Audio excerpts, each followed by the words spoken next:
Howdy, Redesert Boy here. Hey, today I thought we would kind of revisit a classic. Think of semi-autos that are classics. We generally think of 1911s. Maybe some of the early Glocks for some people. Maybe some Smith & Wesson of the various Model 59, stuff like that. But in between there was one that was very busy, and it was very busy doing a lot of different things. And it was used by the military, of course, and we're talking about the Beretta 92. Now, this is a very special Beretta 92, and we'll talk more about that. But we can see here that this magazine that I have here is it's empty, and we can see here that you can see that this gun is empty. And so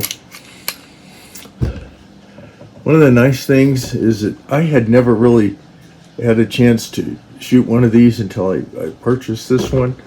I know a lot of people have had a lot of 92s over the years, or I think they're also known as ZM9 in the military jargon. I did not have the opportunity to serve, but it's had up and down reputation sometimes, for various reasons. I know there were some discussions, I think, when the military versions about whether the springs and things were up to par, and then they corrected that from what I understand, but some of you may comment on that from your own experience. But this here, originally my understanding, this is a 92G. So this has a stainless steel barrel. This is a Langdon LTT, the Langdon Tactical Elite. This is the full-size version of the 4.7-inch barrel. It has a target crown on it. It's got a nice solid guide rod, and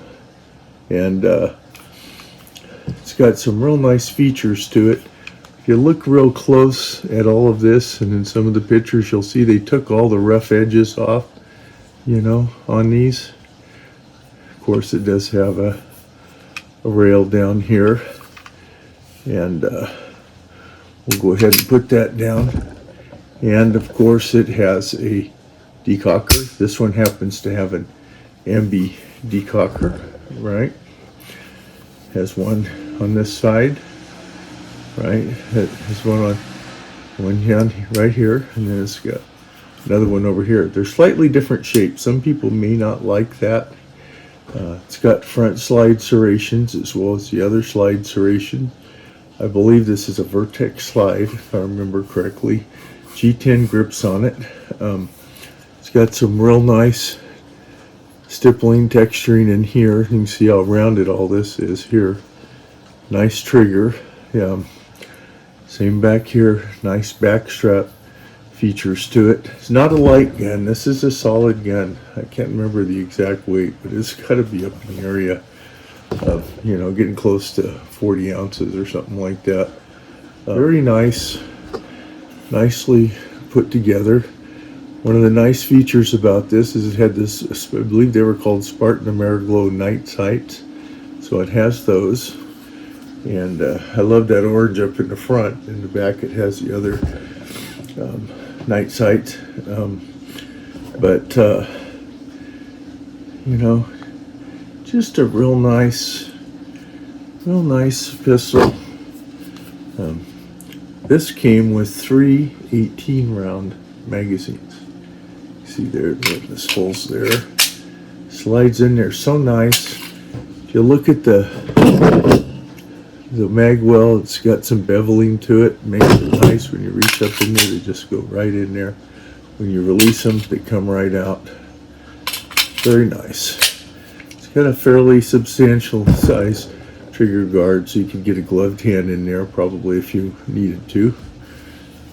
It's in 9mm, of course, and this has a special trigger job on this one here I got, and it also has special the trigger job. The double action is supposed to be, and we've checked it unloaded, supposed to be about 6.3 to 7 pounds. And the single action is supposed to be 3.5 to 4. So this is a double action, single action. So you can see the trigger, it just comes up there very smooth, and how it breaks. And if we were to rack this, right, that's what would happen after we fired. Now we're in the single action mode. If you watch closely, it's probably kind of hard to see here, but if you watch this trigger here, there's the reset right there. Very nice. Very nice. You know, got these in safe directions, by the way. So let's see that again. Let's see if we can see that again. Just watch that. That's it. That's the reset on that trigger. So I actually had a Dan Wesson 1911 whose trigger was even lighter than that. I don't have that because it was a great gun. It was a Guardian and everything. This one here is fine for me. That one was maybe a little bit too light for me, but maybe not for somebody else. I think it all depends. Once again, whatever guns you think fit your tastes and your needs best. Now, I got this one. This is probably one of the more expensive guns that I have one of the more expensive things that I have in my collection, and so just wanted to share that with you again. Nice look to it, you know, just so nice. And I went to a company called JM Custom Kydex, and I got it. This is my inside the waistband holster for it, and it fits very nicely in there. Nice solid click when it goes in there. Very comfortable, actually. I happen to have gone, I can't remember the name of the company now, but I got another holster with a mag thing for it. I actually had asked them to make a leather holster for this, and I told them it had a taller night sight than normal, and the holster wouldn't work with it. I'm using it for in another use, but the mag carrier works just fine for it. I cannot remember the company of this right now. I think it was out of New York, if I remember right. Holster Pro, I think is what it is. And so, yeah, having the 3 mags was an important deciding factor. Oftentimes, I think these guys get overlooked because people are focused on the Wilson carry Centurions and the Brigadiers a lot of times. And I think this also has a Centurion model and Langdon Tacticals line as well as a compact. But I really like this. It really fits my hand well. The reach is good for me. In fact, I will probably be taking this to the range here pretty soon.